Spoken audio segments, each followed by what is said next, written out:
Hello, this is Julian with Coffee Reviews, and today we'll be reviewing the Dukorere Kawa Bukure Natural Processed Rwanda from S&W Craft Roasting. And there's the bag right there. And S&W, based out of Coatesville, Indiana. And this coffee was featured in our most recent blind taste test rankings video, where it finished 6th place out of 7 S&W coffees on that day. And if you watched that video, then you saw that I was able to pick this coffee out from the others, as this one did offer a slight bit more fermentiness than those other coffees.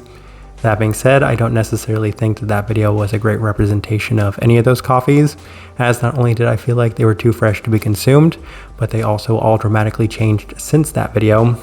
So we will see how much this coffee has changed, as this right here is day 32.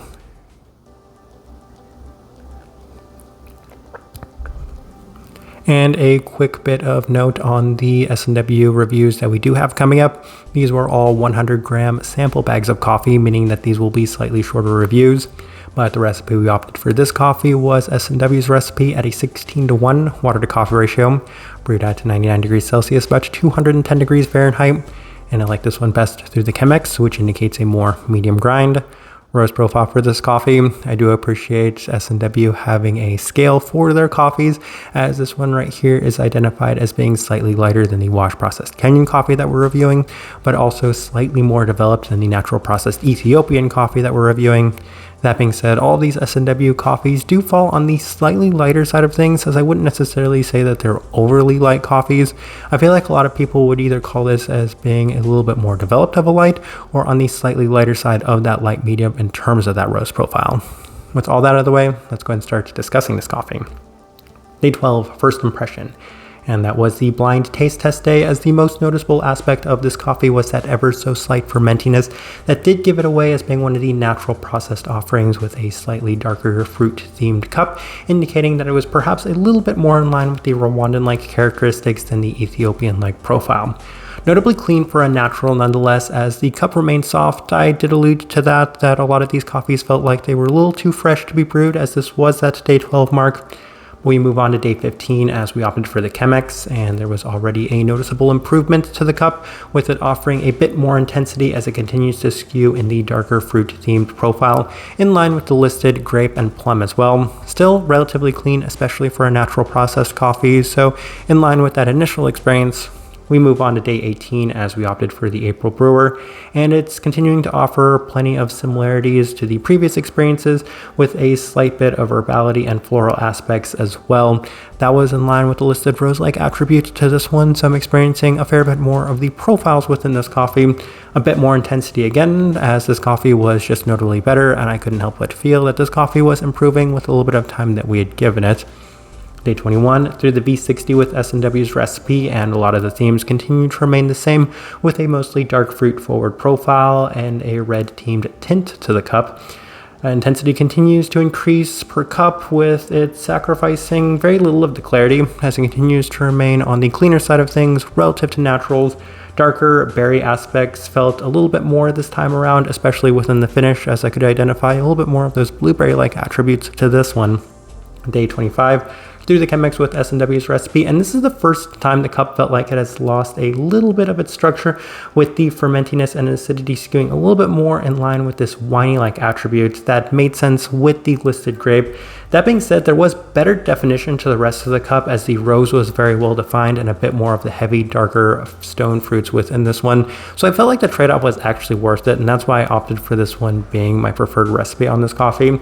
As on day 29, we went back through the Chemex with S&W's recipe, and it has been pretty consistent nonetheless, even with the brew method changes, as this is a slightly cleaner cup this time around, as I really appreciated the definition that was present within this coffee.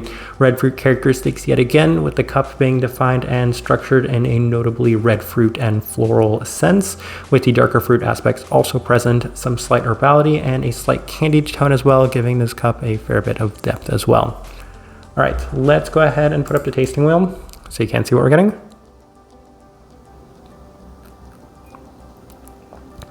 And we have quite a few level 4s, so we will start with the cleanliness level 4. Honestly, that's probably where we should have ended, but this coffee was very clean, especially for a natural processed coffee, and that's going to be a theme that you're going to see with our S&W reviews. As if you watch that blind taste test, and I wasn't necessarily expecting those Burundi coffees to be as clean as they were, especially for being anaerobic honey processed coffees, but I could not necessarily tell that they were anaerobic honey processed coffees.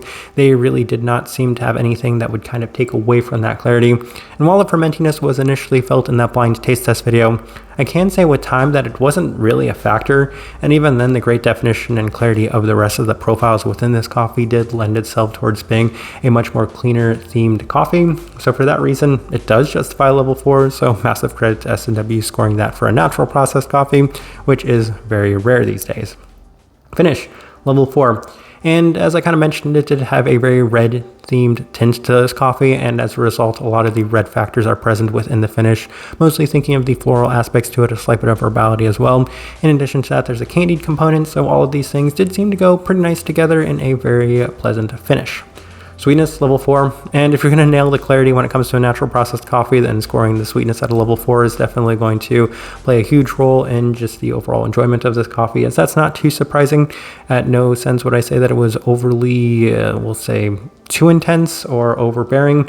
So for that reason, having it at the level 4 to kind of match that clarity is very lovely for a natural processed coffee. So once again, massive credit to them on that. That seemed to be a lot more in line with the fruit attributes of this coffee. Florality, level 4. Rose makes a lot of sense, although for me, once again, anytime I get a little bit more of the herbal aspects to it, reminds me a little bit more of a hibiscus, but once again, we're still thinking of red-themed florality to this one, which was an ever-present within this coffee, especially from that third try onwards. So florals definitely being one of the most key factors within this coffee. Berry fruit, level 4, and there was an abundance of berry-like characteristics to it. As I mentioned, there was a darker berry theme to it, and even then, that kind of darker blueberry aspect was also a present component within this coffee, as at times it did have a very slight Kenyan berry attribute to it as well. That being said, plenty of berries within it, and that's why it is the highest scoring fruit factor within this coffee. Handful of level 3s. We will start with the acidity level 3. Maybe that's something that I could have anticipated being a slight bit higher, but I'm not entirely sure what to make of that, as obviously there are other coffees that we are going to be reviewing that did score a little higher than that. Obviously that Kenyan coffee. So I think brewing this one alongside of that one most these days did kind of play a role in how we viewed the acidity, as it has brightness to it, but not necessarily to the same extent as that coffee. We have the citrus fruit at a level 3, and that's not something that we necessarily discussed too much, but there is a little bit of a generic citric tone to this coffee as well. And in addition to that, the stone fruit at level 3, as I feel like I was hoping for and expecting that maybe a little bit more of those plum-like attributes would shine within this one to complement and mirror the grape and berry-like tones to it as well. That being said, I think that I just noticed so many more of those darker berry attributes, and for that reason I had to keep the stone fruit there at that level 3 mark, as it wasn't quite as pronounced as the berry components within this one. Savoriness level 3, and that is a little bit more in terms of the floral aspects within this one. I continue to mention that it's a little bit more reminiscent of what I would describe as being that hibiscus-like attribute, a little bit more of that herbality in the coffee, and it was present and prominent enough to justify scoring it there at that level 3 mark. Final thing worth discussing is the body at a level 2, and I can't help but feel that maybe the brew method that we opted for with this coffee, that Chemex did seem to have a slight bit of an impact and role in the way that this coffee did turn out in terms of the body. That being said, I wouldn't necessarily say that it was the heaviest bodied cup of coffee to begin with, so scoring it there at level 2 does indicate that it had a slight bit less body in general.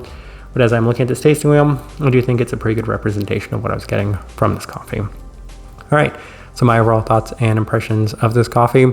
Obviously, if a natural processed a natural processed coffee in general is going to score a level 4 in terms of the clarity, then I'm going to be very happy with the way that it turned out. And I'm very happy with the way that this coffee turned out. For a coffee that did finish 6th place out of 7 coffees, only beating out a decaf coffee that by the end I didn't end up liking anyway, then I think it's just massive credit to this coffee in general, as it improved a lot. And I do have to say that this is one of the coffees that did improve the most, mostly because it had the most most margin to improve with, as there was a really nice ceiling within this coffee, especially when it was brewed at its best, because it did reach all of the marks that I do look for in coffee: clarity, sweetness, florality, and a fruit profile, and all of which were pretty well defined as well. So there's not too much that I can say in terms of a negative about this coffee. The only thing is maybe that it skewed a little bit away from a fruit profile that I was hoping for. Maybe I was hoping for a stone fruit being a little bit more pronounced. But that being said, that's really being a little nitpicky about this coffee, mostly because there wasn't too many things that I could kind of nitpick about this coffee, as I did find it to be a pretty nice coffee, especially for it being a natural processed Rwandan coffee. Type of person I would suggest this coffee to. I feel like if you are looking for much cleaner natural processed coffees, this is a really nice one to start with, because it does offer just such nice clarity for a natural processed coffee while not sacrificing any of the positive attributes of those naturals. So great sweetness, great fruit profiles to it, all of which intense, pronounced, and consistent throughout the entirety of this coffee. Pretty well structured as well, so a lot of nice positives pertaining to this one. That's the best direction I can point somebody towards, and the best way I can leave this review. If you by chance had an opportunity to try this coffee, I'd love to know your thoughts and impressions of it as well. If you're enjoying the content, give this video a like, subscribe if you're not already subscribed. But this right here has been a review of the Dukorere Kawa Bukure, natural processed Rwanda from S&W Craft Roasting. Thank you for watching.